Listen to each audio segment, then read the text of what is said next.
Hello students, welcome to magnet brains Hindi. मेरा नाम है अवनीश त्रिपाठी। तो कक्षा 12 इतिहास का जो पार्ट 3 है बंधुत्व जाति तथा वर्ग, इस चैप्टर को हमने डिटेल में देखा, इसके सारे सॉल्यूशंस देखे और आज एक और इंपॉर्टेंट सेशन लेकर मैं आपके सामने उपस्थित हूं और वो है मोस्ट इंपॉर्टेंट क्वेश्चन, यानी अति महत्वपूर्ण प्रश्न जो इस चैप्टर के हो सकते हैं, जो आपको परीक्षा से पहले जरूर देखकर जाने चाहिए या चैप्टर रिवाइज करते समय जरूर ध्यान में रखने चाहिए। पर इससे पहले कि हम ये महत्वपूर्ण सेशन स्टार्ट करें, एक और बेहद खास जानकारी ये है कि मैग्नेट ब्रेन्स हिंदी एक ऐसा प्लेटफॉर्म है जहां पर आप घर बैठे कक्षा 6 से 12 तक की सारी शिक्षा बिल्कुल निःशुल्क ले सकते हैं। यानी आपको यहां 1 या 2 चैप्टर पढ़ने के बाद किसी पेड सब्सक्रिप्शन के लिए नहीं बोला जाएगा। आप बिल्कुल निःशुल्क रूप से अपनी पढ़ाई करके सारे सिलेबस को कवर कर सकते हैं। इसी महत्वपूर्ण जानकारी के साथ शुरू करते हैं ये महत्वपूर्ण सेशन और पहला प्रश्न देखते हैं। हमने इस चैप्टर में एक तो 2-3 चीजें मैंने आपको बार बार बताई हैं, ये आप फिर देख लीजिए। हमने इस चैप्टर में क्या महत्वपूर्ण रूप से देखा, एक तो 600 ईसा पूर्व से 600 ईस्वी तक की पूरी बातचीत इसमें की है। इसमें 2 महाकाव्य देखिए, महाभारत और एक देखा रामायण। ठीक है, इसके अलावा हमने क्या देखा, जाति व्यवस्था, ठीक है, वर्ण रेखा। ये कुछ महत्वपूर्ण चीजें इस पूरे चैप्टर में हमने देखी हैं और उसी से मिलते जुलते सवाल भी आपको दिखाई पड़ेंगे। तो सबसे पहला इसमें सवाल है कि हिडिंबा और भीम का विवाह किस प्रकार हुआ, तो वो गंधर्व विवाह था। मैंने विवाह के प्रकारों की चर्चा आपसे की है। ठीक है, आर्य विवाह, प्रजापात्य विवाह, ब्रह्म विवाह, गंधर्व विवाह, राक्षस विवाह, पैशाच्य विवाह, है ना, ये सारे विवाहों की चर्चा हमने की, 8 तरह के विवाहों की, इसको आप जरूर देख लेंगे। द्रौपदी किसकी पत्नी थी? अर्जुन, नकुल, सहदेव और युधिष्ठिर और भीम, ये 5 भाई थे, इन सभी की पत्नी थी द्रौपदी।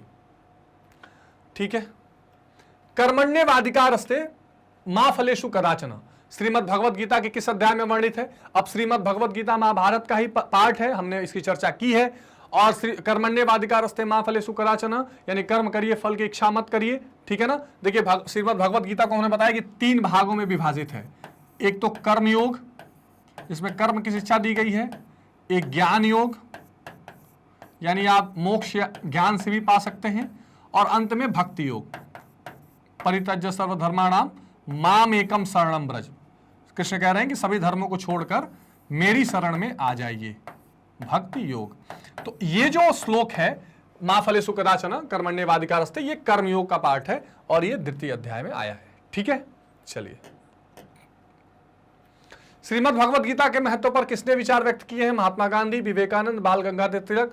तो लगभग सभी ने इसमें अपने विचार दिए हैं और भगवत गीता पर अपनी टीका या अपनी टिप्पणी की है। ठीक है, बाल गंगाधर तिलक ने तो गीता पर जो भाष्य लिखा है वो जेल में ही लिखा था और गांधी जी तो गीता को मानते थे, फॉलो करते थे, और विवेकानंद भी बहुत बड़े अनुयायी थे। तो गंगा पुत्र किसे कहा गया है? अर्जुन, विदुर, भीष्म और पांडु। तो भीष्म को कहा गया है। ठीक है, गंगा पुत्र किसको कहा गया है? भीष्म को कहा गया है। महाभारत के किस पर्व में वर्ण व्यवस्था का उल्लेख मिलता है? तो महाभारत के शांति पर्व में वर्ण व्यवस्था की बात मिलती है, यह महत्वपूर्ण रूप से देखा गया है। अगला सवाल है कि ऋग्वेद के पुरुष सूक्त में सर्वप्रथम किस वर्ण का उल्लेख मिलता है? अब देखिए, ये बड़ा थोड़ा सा कई जगह इस पर बात होती है, कई लोग उसमें शूद्र भी कहते हैं, लेकिन जो 12वां श्लोक है पुरुष सूक्त का, उसमें सबसे पहले कहा गया है कि मुख से ब्राह्मण, तो ब्राह्मण पहले आया है, तो ब्राह्मण आंसर होना चाहिए। ठीक है, फिर आगे मनुस्मृति से जोड़ा गया है कि जन्मना जायते शूद्र संस्काराय द्विज उच्चेत, वो अलग एक कहानी बताई गई है कि जन्म से सबसे पहले शूद्र हैं, फिर संस्कारों से द्विज बनते हैं। लेकिन जो 12वें श्लोक में सबसे पहला बात सबसे पहले जिस वर्ण की बात की गई है वो ब्राह्मण की गई है। अगला सवाल है कि चांडाल अस्पृश्य माने जाते थे, जब भी वे नगर में आते थे उन्हें लकड़ी की आवाज करके आना पड़ता था ताकि लोग उन्हें देखने के दोष से बच सकें। यह कथन किसका है? तो यह कथन है फाहियान का। तो फाहियान ने यहाँ पे यात्रा की थी।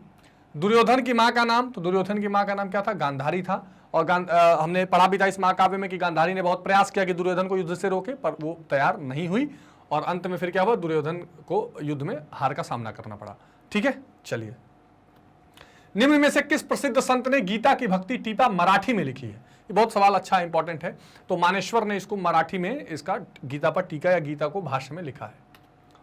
अब अगला सवाल है पितृवंशिकता तथा मातृवंशिकता में अंतर स्पष्ट कीजिए। इसकी चर्चा हमने चैप्टर में भी डिटेल में की थी कि पितृवंशिकता का मतलब ये होता था कि पिता का गोत्र या नाम ही पुत्र आगे लेकर प्रपौत्र आगे बढ़ते चले जाएंगे, फैमिली की पूरी हेरिडिटी पिता के साथ चलेगी।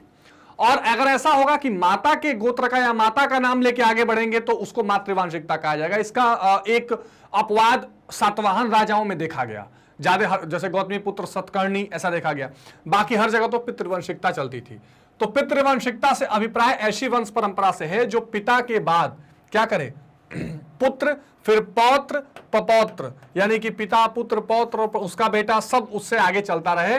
और मातृवंशिकता का प्रयोग हम तब करते हैं जब वंश परंपरा मां से जुड़ी हो। तो पैट्रियार्कल और मैट्रियार्कल जो होता है, यानी ये कह सकते हैं कि मां के वंश की परंपरा आगे चल रही है कि पिता के वंश की परंपरा आगे चल रही है, ये इसमें देखा गया। इस चैप्टर में जो आपका बंधुत्व जाति तथा वर्ग माफ कीजिए, इसमें हमने गोत्र की भी चर्चा की थी और ये देखा था कि पिता के गोत्र को ही प्रमुख गोत्र माना जाता था और जो स्त्री होती थी वो पति के गोत्र को अपना गोत्र समझती थी। तो ये बड़ा महत्वपूर्ण था। वंश क्या है? किसी भी परिवार का पीढ़ी दर पीढ़ी विकास क्रम को वंश कहते हैं, ये इंपॉर्टेंट था। द्रोणाचार्य ने एकलव्य का अंगूठा क्यों मांगा? तो अर्जुन की प्रतिष्ठा तत्कालीन सर्वश्रेष्ठ धनुर्धर को बनाए रखने के लिए द्रोणाचार्य ने एकलव्य का अंगूठा माना, ऐसा ऐतिहासिक कहानियों में आ रहा है। ठीक है, तो कि उनको ये लगता था कि एकलव्य अर्जुन से बहुत आगे न निकल जाए, इसलिए उन्होंने वो चीज मांग ली थी। ठीक है, वर्ण और जाति में क्या अंतर है? बहुत महत्वपूर्ण बात है। हमने इसकी चर्चा भी की थी कि वैदिक काल में जब वर्ण व्यवस्था बनी तो वर्ण व्यवस्था पूरी रूप से क्या थी? वर्ण व्यवस्था जो थी, अभी भी चर्चा की थी हमने, कर्म आधारित थी, कर्म आधारित। और जो जाति व्यवस्था थी ये किस आधारित थी? ये जन्म आधारित बन गई। सबसे प्रमुख भेद तो ये है, ये जन्म आधारित होती चली गई। तो चार वर्ण ब्राह्मण, क्षत्रिय, वैश्य और शूद्र के आपसी मेल से जातियों का जन्म हुआ। तो जो चार वर्ण आपस में मिले और इनके मिलने से क्या हुआ? जातियां बनती चली गई। ठीक है, हमने पुरुष सूक्त में भी चर्चा की कि पुरुष सूक्त में ऋग्वेद के पुरुष सूक्त में इसकी बात कही गई है। ठीक है, वर्णों का विभाजन कार्य के आधार पर किया गया, ध्यान रखिएगा। जो ये वर्ण थे इनका विभाजन कार्य के आधार पर किया गया। जैसे अब इसमें चार वर्ण थे। ब्राह्मण, तो ब्राह्मण का कार्य क्या था? यज्ञ करना, पठन पाठन करना, दान देना और लेना, पूजा पाठ कर्मकांड करना, ये सब ब्राह्मणों का काम था। क्षत्रिय को दिया गया कि वो क्या करेगा? राज करेगा, युद्ध करेगा, दान देगा, यज्ञ करवाएगा, सबकी रक्षा करेगा। वैश्य को दिया गया कृषि और व्यापार, और शूद्र को सबकी सेवा करना। तो ये कार्य पर आधारित वर्ण व्यवस्था बनाई गई। ठीक है, और जो जाति व्यवस्था थी, जाति व्यवस्था सीधे सीधे क्या हो गया? जन्म आधारित चली गई। वो जन्म पर नहीं थी, कार्य पर नहीं थी, जन्म पर चली गई। गीता क्या है? तो गीता क्या, हमने देखा कि जब महाभारत अपने उस पड़ाव पर आता है जहां युद्ध भूमि पर कौरव और पांडव एक दूसरे के सामने होते हैं, तब ये स्टार्ट होता है कि जो अर्जुन होते हैं वो माया में फंसते हैं। उनको लगता है कि हमारे परिवार के लोगों के सामने ही हम युद्ध कैसे करें। तो इस माया को, यानी इस सवाल को दूर करने के लिए, ये जो उनके मन में संशय और कंफ्यूजन है उसको दूर करने के लिए भगवान कृष्ण ने जो गीता को अर्जुन को जो उपदेश दिए हैं, उन उपदेशों का संकलन ही गीता है। यानी जीवन, और उसको आप अपने जीवन से जोड़ सकते हैं। जीवन में जब भी आपके सवाल और आपके कंफ्यूजन आते हैं तो आप उसको गीता के सवालों के साथ जोड़कर आसानी से देख सकते हैं। तो कुरुक्षेत्र में युद्ध भूमि में अर्जुन अपने सामने अपने पितामह, गुरु और बंधु को देखकर विचलित और व्याकुल हो जाते हैं। इस परिस्थिति में उनके रथ के सारथी बने भगवान श्री कृष्ण मनुष्य और जगत कल्याण के कर्तव्यों का उपदेश देते हैं। उनसे कहते हैं कि आपका जो कर्तव्य है वो कीजिए, कोई आपका सगा नहीं है। हर आदमी हर अलग अलग जन्म में अलग अलग रूप धारण करता है। संबंध महत्वपूर्ण नहीं है, आपका कर्म महत्वपूर्ण है। ठीक है, और इन्हीं उपदेशों के संकलन का महान ग्रंथ गीता है। इसमें भी 18 अध्याय हैं और इसमें 3 मैंने आपको भी बताया। कौन कौन सा योग है? कर्मयोग, फिर से देख लीजिए, भक्ति योग जो सबसे आखिरी में है, कर्मयोग, ज्ञान योग और भक्ति योग। ठीक है, ये बहुत महत्वपूर्ण है। चलिए, धर्मशास्त्रों के अनुसार क्षत्रियों के किन्हीं 2 आदर्श के कार्यों का उल्लेख कीजिए। तो धर्मशास्त्रों के अनुसार क्षत्रियों के 2 आदर्श कार्य थे, युद्ध करना, जन सामान्य को सुरक्षा प्रदान करना तथा न्याय करना। ये 2 महत्वपूर्ण कार्य क्षत्रियों के थे। ठीक है, 12वीं से 7वीं शताब्दी ईसा पूर्व के मिलने वाले घरों के बारे में डॉक्टर लाल के 2 अवलोकन बताइए। तो अब 1951-52 में पुरातत्ववेत्ता बीपी लालू ने मेरठ जिले के हस्तिनापुर नामक गांव से उत्खनन किया। ये वही हस्तिनापुर है जहां पर महाभारत काल में धृतराष्ट्र का राज्य जहां से चलता था, आज भी वो मेरठ में हस्तिनापुर है। संभवतः यह महाभारत के उल्लेखित पांडवों की राजधानी हस्तिनापुर थी और बीबी लाल को यहाँ आबादी के 5 स्तरों के साक्ष्य मिले, जिनमें से दूसरा और तीसरा स्तर हमारे विश्लेषण के लिए महत्वपूर्ण है। दूसरे स्तर पर मिलने वाले घरों के बारे में लाल कहते हैं कि जिस सीमित क्षेत्र का उत्खनन हुआ वहां से आवास गृहों की कोई निश्चित परियोजना नहीं मिलती। मिट्टी की बनी दीवारें और कच्ची मिट्टी की ईंटें अवश्य मिलती हैं। सरकंडे की छाप वाले मिट्टी के पलस्तर की खोज इस बात की इशारा करती हैं कि कुछ घरों की दीवारें सरकंडों की बनी थी जिन पर मिट्टी का पलस्तर चढ़ा दिया गया था। ठीक है, ये बहुत महत्वपूर्ण है। अगला सवाल है कि अश्वमेध का क्या अर्थ है। तो अश्वमेध यज्ञ किया जाता था अपने साम्राज्य विस्तार के लिए। उसमें यह कहा जाता था कि हमारा घोड़ा, कोई राजा होगा वो बोलेगा कि हम अपना घोड़ा छोड़ेंगे, वो जिस जिस इलाके में जाएगा वो इलाका हमारे अंदर अधीन मान लिया जाएगा और अगर कोई उसको चुनौती देकर घोड़े को पकड़ेगा तो उसे हमसे युद्ध करना पड़ेगा। तो अश्वमेध का शाब्दिक अर्थ है अश्व, घोड़ा, मेघ यानी बादल, अर्थात बादल रूपी घोड़ा। जिस प्रकार बादल वायुमंडल में स्वेच्छा से विचरण करता है, उसी प्रकार अश्वमेध यज्ञ का घोड़ा अपनी इच्छा से कहीं घूमता और दौड़ता है। ठीक है, अश्वमेध प्राचीन काल में एक यज्ञ विशेष का नाम था जिसमें घोड़े के माथे पर एक जयपन बांधा जाता था और उसे स्वच्छंद रूप से छोड़ा जाता था। उसमें लिखा जाता था कि हमारा घोड़ा है, इसको कोई चुनौती नहीं देगा।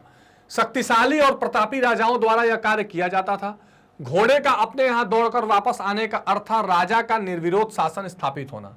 यदि कोई घोड़े को पकड़ लेता था तो उसे घोड़े के स्वामी से युद्ध करना पड़ता था। ठीक है, अगला सवाल, किन मायनों में सामाजिक अनुबंध की बौद्ध अवधारणा समाज के उस ब्राह्मणीय दृष्टिकोण से भिन्न थी जो पुरुष सूक्त पर आधारित था। ठीक बात है, हमने चर्चा किया है कि यह चैप्टर 600 ईसा पूर्व से, कई बार मैं आपको बात बता चुका हूं, 600 ईस्वी के आसपास की बात कर रहा है, जिसमें 2 महत्वपूर्ण धर्म आ रहे थे, बौद्ध धर्म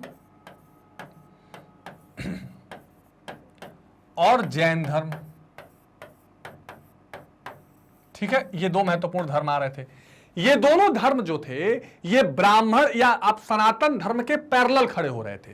पुरुष सूक्त पर आधारित जो धर्म हो रहा था सनातन धर्म, वो वर्ण व्यवस्था धीरे धीरे जाति व्यवस्था में बदलने लगी।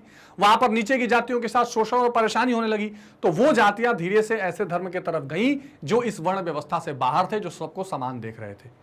ऋग्वेद के पुरुष सूक्त के अनुसार समाज में 4 वर्णों की उत्पत्ति आदि मानव पुरुष के बलि से हुई। ये वर्ण थे ब्राह्मण, क्षत्रिय, वैश्य और शूद्र। इन वर्णों के अलग अलग कार्य थे। ब्राह्मणों को समाज में सर्वोच्च स्थान प्राप्त था और धर्मशास्त्र का अध्ययन और शिक्षण का कार्य करते थे। क्षत्रिय वीर योद्धा थे और शासन चलाते थे। वैश्य व्यापार करते थे और शूद्रों का काम तीनों वर्णों की सेवा करना था। इस प्रकार समाज में विषमता व्याप्त थी। इस अवस्था में सामाजिक प्रतिष्ठा का आधार अब जन्म हो गया। पहले जन्म नहीं था, लेकिन बाद में हुआ कि उसको दैवीय बना दिया गया कि जन्म से ये होने लगा। बौद्ध अवधारणा इस सामाजिक अनुबंध के विपरीत थी। उन्होंने इस बात को तो स्वीकार किया कि समाज में विषमता विद्यमान थी, परंतु उनके अनुसार यह विषमता न तो प्राकृतिक थी न स्थायी। उन्हें जन्म के आधार पर सामाजिक प्रतिष्ठा को अस्वीकार कर दिया। तो जो जन्म आधारित जाति व्यवस्था थी उसे बौद्ध धर्म ने पूरी तरह से क्या कर दिया, खारिज कर दिया। अगला सवाल है, महाभारत की मूल कथा के रचयिता कौन है। महाभारत के 5वीं शताब्दी ईसा पूर्व से लेकर 400 शताब्दी के 400 एडी जिसको आप कहते हैं, 4 एडी जिसको कहते हैं, 400 शताब्दी, हाँ 400 एडी के बीच पूर्ण होने के विभिन्न चरणों का वर्णन कीजिए। ठीक है, तो अब ये बहुत महत्वपूर्ण बात है कि आप 5वीं शताब्दी ईसा पूर्व से लेकर 400 शताब्दी तक, तो महाभारत की मूल कथा के रचयिता भाट सारथी थे, जिन्हें सूत कहा जाता है। ठीक है, तो ये 400 ईस्वी आप कह लीजिएगा इसको, ठीक है ना, 4वीं शताब्दी 400 ईस्वी। महाभारत के मूल कथा के रचयिता भाट सारथी, जिन्हें सूत कहा जाता है। 5वीं सदी ईसा पूर्व से ब्राह्मणों ने इस कथा परंपरा पर अपना अधिकार कर लिया और इसकी रचना की। यह महत्वपूर्ण बात है। यह वह काल था जब महाभारत की कथा कुछ तथा पांचाल के इर्द गिर्द घूमती थी। यह भी ठीक बात है। हमने चर्चा की कि पहले कुछ मूल चीजें थी, बाद में ऐड होती गई। 200 ईसा पूर्व से 200 ईस्वी के मध्य महाभारत के रचना काल का एक और चरण आता है। इस समय विष्णु देवता की आराधना महत्वपूर्ण होती जा रही और श्री कृष्ण विष्णु के अवतार माने जाते हैं, इसलिए इनको नायक बनाया जाता है। वैष्णव धर्म तेजी से पनप रहा था। संभवतः प्रारंभ में इस महाकाव्य में 10,000 से कम श्लोक रहे होंगे और बढ़कर 1 लाख हो गए। ऋषि व्यास को इस साहित्यिक परंपरा के अनुसार इनका रचयिता स्वीकार किया गया है। चर्चा हमने कई बार डिटेल में चैप्टर में की, तो ऋषि व्यास का ध्यान रखिएगा। किन लोगों को अस्पृश्य की श्रेणी में रखा गया था? मनुस्मृति और शास्त्रों में उनके लिए निर्धारित कर्तव्य की बात कीजिए। तो समाज कुछ वर्गों को अछूत या अस्पृश्य समझा जाता था। ब्राह्मणों का विचार था कि अनुष्ठान आदि कर्म पवित्र हैं और उन्हें संपादित करने वाले पवित्र लोग अस्पृश्यों से भोजन स्वीकार नहीं करते। अछूत या अस्पृश्यों द्वारा दूषित कार्य किए जाते थे, जैसे शव को अंत्येष्टि, मृत पशुओं को छूने वाले चांडाल कहे जाते थे और 4 वर्ण व्यवस्था वाले समाज में सबसे निम्न कोटि में माने जाते थे। ठीक है, चांडालों को देखना और उनको स्पर्श करना अपवित्र कार्य माना गया। मनुस्मृति के अनुसार चांडालों को नगर से बाहर रहना पड़ता था। वे फेंके हुए बर्तनों का प्रयोग करते थे, मरे हुए लोगों के वस्त्र और लोहे के आभूषण पहनते थे। बौद्ध भिक्षु फाहियान के अनुसार अस्पृश्यों को सड़क पर चलते समय करताल बजाकर अपने आने की सूचना देनी पड़ती थी, जिससे अन्य उन्हें देखने के दोष से बच जाएं। वैन स्वांग के अनुसार बौद्धिक और सफाई करने वाले नगरों से बाहर रहना पड़ता था। तो ये स्थिति थी चांडालों की या अस्पृश्यों की। अब बाकी जो वर्ण व्यवस्था अगर आप देखें तो उसमें जो प्रमुख, प्राचीन भारत में वर्ण व्यवस्था के बारे में चर्चा इस क्वेश्चन में करने की, वर्ण व्यवस्था कैसी थी। तो प्राचीन भारत में धर्मशास्त्रों में एक व्यवस्था का उल्लेख किया गया जिसे 4 वर्ण का वर्ग उल्लेख किया गया। यह आदर्श व्यवस्था थी जिसे निम्न आधार पर वर्गीकृत किया गया। किस आधार पर? ब्राह्मण, इनका कार्य अध्ययन, पठन पाठन, यज्ञ करना, दान लेना देना और सबसे उच्च वर्ग के माने जाते थे। क्षत्रिय, इनका कार्य युद्ध करना, लोगों को सुरक्षा प्रदान करना, न्याय करना, दान दक्षिणा देना। इस प्रकार शास्त्रों के अनुसार राजा का पद केवल इन्हें दिया जा सकता था। वैश्य, इनके कार्यों में कृषि, गोपालन, व्यापार के अलावा दान दक्षिणा देना, यज्ञ करवाना, वेद पढ़वाना। ये वैश्य जो थे ना, ये तीनों वर्णों के पोषक कहे जाते थे, क्योंकि इनकी ही कमाई से सबको मिलता था। राजा को कर मिलता था, ब्राह्मण को दान मिलता था, शूद्रों को भी भोजन मिलता था। तो तीनों वर्णों के पोषक,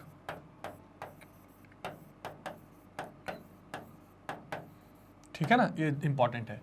शूद्र, इनका एकमात्र कर्तव्य था अपने से उच्च वर्गों की सेवा करना। तो इससे स्पष्ट है कि प्राचीन भारत में 4 वर्णों का उल्लेख है और सभी कार्य समाज में भिन्न भिन्न है। ठीक है, अब कुछ दीर्घ उत्तरीय प्रश्न भी देखते हैं। उपनिषदों में इंसानों और विश्व व्यवस्था के बीच रिश्तों से संबंधित पाई जाने वाली नई विचारधाराओं का संक्षेप में वर्णन कीजिए। तो उपनिषदों में उल्लिखित विचारधाराओं से विदित होता है कि लोग जीवन का अर्थ, मृत्यु के बाद जीवन की संभावना तथा पुनर्जन्म के विषय में जानने के लिए उत्सुक थे। कई सारे उपनिषदों में इसकी चर्चा आई है। मनीषी परम यथार्थ की प्रकृति को समझने तथा अभिव्यक्त करने में लगे थे कि असली सत्य क्या है, इसे ढूंढने में उपनिषदों में पता लगा है। कुछ दार्शनिक वैदिक परंपरा से बाहर यह सवाल उठा रहे थे कि सत्य एक होता है कि अनेक होता है। कई सारे हमारे दर्शन हुए हैं ना, जैसे वेदांत हुआ है, जो अद्वैत वेदांत हुआ है, उसका मानना है कि कोई दूसरी चीज है ही नहीं, एक उसमें उसका यह मानना है कि एकम सत विप्रा बहुधा वदंती, एक ही सत्य है, लोग अलग अलग से बोलते हैं। एको हम द्वितीय नास्ति बोलता है, माने एक ही सत्य और कुछ नहीं है। ठीक है, कुछ अलग अलग जैसे जो दर्शन है उसमें बोलता है, कोई दर्शन ये कहता है कि नहीं, 2 हैं, एक पुरुष है एक प्रकृति है। तो ऐसे भी अलग अलग दर्शन है। छांदोग्य उपनिषद में आत्मा की प्रकृति के बारे में एक श्लोक में उल्लेख है कि मेरी आत्मा धान या सरसों के बीच की गिरी सबसे छोटी है। मन के अंदर छुपी मेरी आत्मा पृथ्वी से भी विशाल, क्षितिज से भी बड़ी, स्वर्ग से भी बड़ी है और सभी लोगों से बड़ी है। तो ये सारे सत्य के बारे में बताया जा रहा था। अगला सवाल है कि सामाजिक इतिहास के पुनर्निर्माण में साहित्यिक स्रोतों का प्रयोग करते हुए किन किन पहलुओं पर ध्यान देना पड़ता है इतिहासकारों के। बड़ा महत्वपूर्ण सवाल है, इसकी पहले भी चर्चा हुई है और हमने बताया था कि जैसे हमने महाकाव्यों की चर्चा इस चैप्टर में इसीलिए की कि ये साहित्यिक स्रोत हैं। तो किसी काल विशेष के सामाजिक इतिहास के पुनर्निर्माण में साहित्यिक स्रोतों का उपयोग करते समय इतिहासकारों को अनेक पहलुओं पर विचार करना पड़ता है। उदाहरणार्थ ग्रंथ किस भाषा में लिखा गया है, क्या ग्रंथ एक वर्ग विशेष या पुरोहित द्वारा प्रयोग किया गया है, संस्कृत भाषा में लिखा गया है या आम लोगों द्वारा बोली जाने वाली पाली, प्राकृत या तमिल में लिखा गया है, यह भी महत्वपूर्ण है। इसके यानी भाषा पर ध्यान दिया जाता है पहले। इसके अतिरिक्त इतिहासकार ग्रंथ के प्रकार को देखते हैं, क्या ग्रंथ में अनुष्ठानकर्ताओं पर पढ़े या उच्चारित किए वाले मंत्र हैं या जन सामान्य वाले मंत्र हैं। ऐसा मंत्र है जैसे वेदों की भाषा क्लिष्ट है, ठीक है, लेकिन बाद में नीचे महाभारत और रामायण जैसे जो ग्रंथ है वो थोड़ी आप कह सकते हैं कि आसान संस्कृत में है। इसके अलावा इतिहासकार को ग्रंथ के रचनाकार के दृष्टिकोण पर रखना पड़ता है कि किस दृष्टिकोण से रचनाकार ने ग्रंथ को प्रस्तुत किया है। यानी हो सकता है कि इतिहासकार राजा की प्रशंसा में लिख रहा हो सकता है इतिहासकार एकदम सही कल्पना से लिख रहा हो, तो उसकी रचना भूमि का विश्लेषण करने में ही और रचना काल को भी देखा जाता है। इस प्रकार इन सभी विषयों का जायजा लेने के बाद ही इतिहासकार किसी विषय वस्तु के इस्तेमाल को इतिहास के पुनर्निर्माण के लिए करते हैं। मान लीजिए कोई ऐसी चीज लिखी हुई मिल गई जिसमें केवल राजा के बारे में ऐसी ऐसी प्रशंसा की गई है कि राजा स्वर्ग में कूद कूद के और सबको मार रहे हैं, राजा एक बार छींकते हैं तो 50 लाख घोड़े निकल जाते हैं, तो क्या उसको इतिहास माना जा सकता है? नहीं। तो इन सारी चीजों को देखा जाता है कि किस हिसाब से लिखा गया है। इस पे स्पष्ट होता है कि इतिहासकारों को महाभारत जैसे विशाल और जटिल ग्रंथ का समकालीन सामाजिक इतिहास के पुनर्निर्माण में प्रयोग करते हुए सभी विषयों को ध्यान में रखा गया होगा। ठीक है, अब अगला सवाल है कि अगला सवाल है कि आरंभिक समाज में स्त्री पुरुष के संबंधों की विषमताएं कितनी महत्वपूर्ण रही होंगी। तो आरंभिक समाज में स्त्री पुरुष के संबंधों में कई विषमताएं थी। यद्यपि समाज में स्त्रियों को सम्मान की दृष्टि से देखा जाता था, लेकिन उनका दर्जा पुरुषों की तुलना में नीचे था। विचाराधीन काल कौन सा है? 600 ईसा पूर्व से 600 ईस्वी तक। समाज का प्रमुख आधार परिवार था। परिवार पितृसत्तात्मक होता था। पितृसत्तात्मक परिवार होने के कारण पुत्र प्राप्ति लोगों की सामान्य इच्छा थी। पुरुष को महत्व दिया जाता था, पुत्र प्राप्ति के लिए प्रार्थनाएं की जाती थी। तो ये उस समय स्त्रियों की स्थिति थी। धर्मशास्त्रों में जो जानकारी है उससे प्राप्त होता है कि संपत्ति के स्वामित्व पर स्त्री और पुरुषों के अधिकार में भिन्नता थी। मनुस्मृति के अनुसार माता पिता की मृत्यु के बाद पैतृक संपत्ति या जायदाद पर सभी पुत्रों का अधिकार होना चाहिए और सबसे बड़े पुत्र को विशेष भाग दिया जाना चाहिए। मनुस्मृति में अभी वर्णित है कि स्त्रियां पैतृक संपत्ति में हिस्सेदार की मांग नहीं कर सकती, लेकिन विवाह के समय मिले उपहार पर स्त्रियों का अधिकार माना जाता था और इसे स्त्री धन कहा जाता था। स्त्री धन को उनकी संतान विरासत के रूप में प्राप्त कर सकती थी, लेकिन स्त्री धन पर पति का कोई अधिकार नहीं होता था। मनुस्मृति में अभी स्पष्ट रूप से लिखित है कि स्त्रियों को अपने पति की आज्ञा के बिना पारिवारिक संपत्ति तथा स्वयं अपने बहुमूल्य धन का गुप्त संचय नहीं करना चाहिए। यानी आप देखते हैं ना, छुपके जो स्त्रियां धन रखती हैं, ऐसा मनुस्मृति में लिखा है, ऐसा मैं नहीं कह रहा हूं। विचाराधीन काल में उच्च और संपन्न वर्ग की कुछ स्त्रियों का आर्थिक संसाधन पर अधिकार होता था, लेकिन सामान्यतः आर्थिक संसाधन जैसे भूमि, पशु, धन पर पुरुषों का ही नियंत्रण रहता था। यह महत्वपूर्ण है। संभवतः यही कारण था कि स्त्रियों को समाज में पुरुषों के समान महत्वपूर्ण स्थान नहीं दिया गया। महाभारत में वर्णित कथा युधिष्ठिर द्वारा द्रौपदी को जुए में दांव पर लगाए जाने के प्रसंग से स्पष्ट होता है कि पति स्त्री को एक संपत्ति के रूप में भी देखते थे। ऐसा ये बड़ा एक तरह से कठोर क्रिटिसिज्म चलता है और ये बात आती है, और उस पर सदैव पति का स्वामित्व रहता था, ऐसा देखा जा रहा था उस समय। ठीक है, अगला सवाल है कि उन साक्ष्यों की चर्चा कीजिए जो यह दर्शाते हैं कि बंधुत्व और विवाह संबंधी ब्राह्मणीय नियमों का सर्वत्र अनुसरण नहीं होता था। इसकी चर्चा हमें थोड़े एनसीईआरटी से संबंधित सवालों में भी की थी। तो ब्राह्मणों द्वारा रचित धर्मशास्त्रों से तत्कालीन सामाजिक, आर्थिक, धार्मिक और राजनीतिक जीवन के विषय में कई जानकारियां मिलती हैं। इन धार्मिक ग्रंथों में हिंदुओं के लिए आचार संहिताओं का वर्णन था। इन आचार संहिताओं के रचयिताओं का मानना था कि बंधुत्व और विवाह संबंधी ब्राह्मणी नियम उनके द्वारा बनाए गए थे, उनका पालन सभी के द्वारा किया जाना चाहिए। लेकिन वास्तव में जो नियम ब्राह्मणों द्वारा बनाए गए, कई जगह देखा गया कि उनका पालन नहीं होता था। ठीक है, क्योंकि भारत जैसे विस्तृत भूक्षेत्र वाले विशाल देश में कई क्षेत्रीय भिन्नताएं थीं और अनेक क्षेत्रों में सामाजिक संबंधों में अनेक जटिलताएं थीं। इसके अतिरिक्त आवागमन और संचार साधन भी विकसित नहीं थे, तो हर जगह ब्राह्मणीय नियमों का अनुसरण नहीं हो पाता था। ये सभी परिस्थितियां ब्राह्मणों के सार्वभौमिक प्रभाव, यानी हर जगह ब्राह्मण का एक जैसा प्रभाव रहे, उसमें बाधक थी। विचाराधीन काल में अनेक दृष्टांतों के माध्यम से ज्ञात होता है कि बंधुत्व एवं विवाह संबंधी ब्राह्मणीय नियमों का हर जगह अनुसरण नहीं किया जाता था। जैसे महाभारत के कथानक के अनुसार हस्तिनापुर के शासक विचित्रवीर्य की मृत्यु के उपरांत उनका छोटा पुत्र गद्दी पर बैठा, क्योंकि बड़ा पुत्र धृतराष्ट्र नेत्रहीन था। लेकिन नियम यह है कि बड़े पुत्र को बैठना चाहिए, लेकिन वो नेत्रहीन था तो उनको नहीं बिठाया गया। धृतराष्ट्र के पुत्र अर्थात कौरवों को यह बात अच्छी नहीं लगी। पांडु की मृत्यु के बाद कौरवों ने राज सिंहासन प्राप्त करने की उत्कंठा तेज हो गई और महाभारत का युद्ध हुआ, जिसमें पांडु पुत्रों की विजय हुई। तो यह महत्वपूर्ण है। अतः पांडवों के सबसे बड़े भाई युधिष्ठिर को पितृवंशिक व्यवस्था के आदर्श के अनुसार राज सिंहासन मिला, लेकिन इस नियम के अनुसरण में यदा कदा भिन्नताएं भी हुई। जैसे गुप्त वंशीय शासक रामगुप्त के बाद उसका भाई चंद्रगुप्त विक्रमादित्य राज सिंहासन पर आसीन हुआ। उसी प्रकार थानेश्वर के शासक राज्यवर्धन की मृत्यु के बाद उसका भाई हर्षवर्धन शासक बना। विशेष परिस्थितियों में प्रभावती गुप्त जैसी प्रभावशाली महिला ने भी राज सत्ता संभाला। चंद्रगुप्त द्वितीय की पुत्री थी प्रभावती गुप्त, और इन्होंने भूदान संबंधित बहुत कार्य किए थे, हमने चर्चा की थी। तो कई जगह ऐसा देखा गया कि जो नियम ब्राह्मणीय पद्धति में बने थे उसको तोड़ा गया, उसको फॉलो नहीं किया गया। ब्राह्मणीय नियमों के अनुसार स्त्रियों को संपत्ति का अधिकार नहीं था, लेकिन प्रभावती गुप्त द्वारा ब्राह्मणों को कई गांव दान में दिए गए, तो इस पर स्पष्ट होता है कि उनके पास उनकी संपत्ति थी। ब्राह्मणीय नियमों के अनुसार स्त्रियां अपने पति का गोत्र धारण करती थी, लेकिन जो सातवाहन नरेश थे वो अपने माताओं का गोत्र धारण करते थे। ब्राह्मणीय नियमों के अनुसार चचेरे, ममेरे और मौसेरे भाई बहन में रक्त संबंध होने के कारण विवाह वर्जित था, लेकिन दक्षिण भारत में कई इस तरह के विवाह देखे गए। इसी प्रकार ब्राह्मणीय नियमों के अनुसार विवाह के 8 प्रकार में ब्रह्म विवाह, प्रजापत्य विवाह, आर्य विवाह और दैव विवाह को सबसे महत्वपूर्ण माना गया है। लेकिन गांधर्व, असुर, राक्षस और पैचास को निंदनीय माना गया है। लेकिन कई जगह गांधर्व विवाह भी हुआ। भीम और हिडिंबा का विवाह देख लीजिए। तो जो विवाह अच्छे नहीं माने गए वो भी विवाह देखने को लिए मिलते हैं। तो इन एग्जाम्पल से ये पता चलता है कि बहुत सारे ऐसे उदाहरण हैं जहां पर ब्राह्मणीय नियमों की अवहेलना की गई। अगला सवाल है कि स्मृति ग्रंथों में वर्णित विभिन्न प्रकार के विवाहों का वर्णन कीजिए। तो धर्मशास्त्रों में विवाह के 8 प्रकारों का उल्लेख मिलता है। इनमें प्रथम 4 विवाह के श्रेष्ठ स्वरूप हैं और 4 निंदित या निकृष्ट स्वरूप माने जाते हैं। मनुस्मृति में कहा गया है कि प्रथम 4 विवाहों से उत्पन्न संतान शीलवान, यानी जो दैव विवाह है, प्रजापत्य है, आर्य है, ब्रह्म है, ये 4 विवाह जो महत्वपूर्ण है। इससे क्या है, इससे शीलवान, यशस्वी, अध्ययनशील और संपत्ति वाली संतान होती है। और अगले 4 विवाहों के फलस्वरूप मिथ्याचारी, दुराचारी, धर्म विरोधी संतान होती है। इन विवाहों का वर्णन किया गया है ब्रह्म विवाह। ब्रह्म विवाह को सबसे सर्वश्रेष्ठ माना गया है। इसमें लिखा गया है कि कन्या का पिता सावधानी पूर्वक वेदज्ञ या अच्छे चरित्र वाले व्यक्ति को बुलाता है और आभूषण वगैरह देकर उसको कन्या दान करता है। दैव विवाह में मनुस्मृति में लिखा है कि यज्ञ के समय यज्ञ को उचित प्रकार कराने वाले पुरोहित को अलंकार से सुसज्जित करके पिता द्वारा कन्यादान दिया जाता है। इसे दैव विवाह कहते हैं। ठीक है।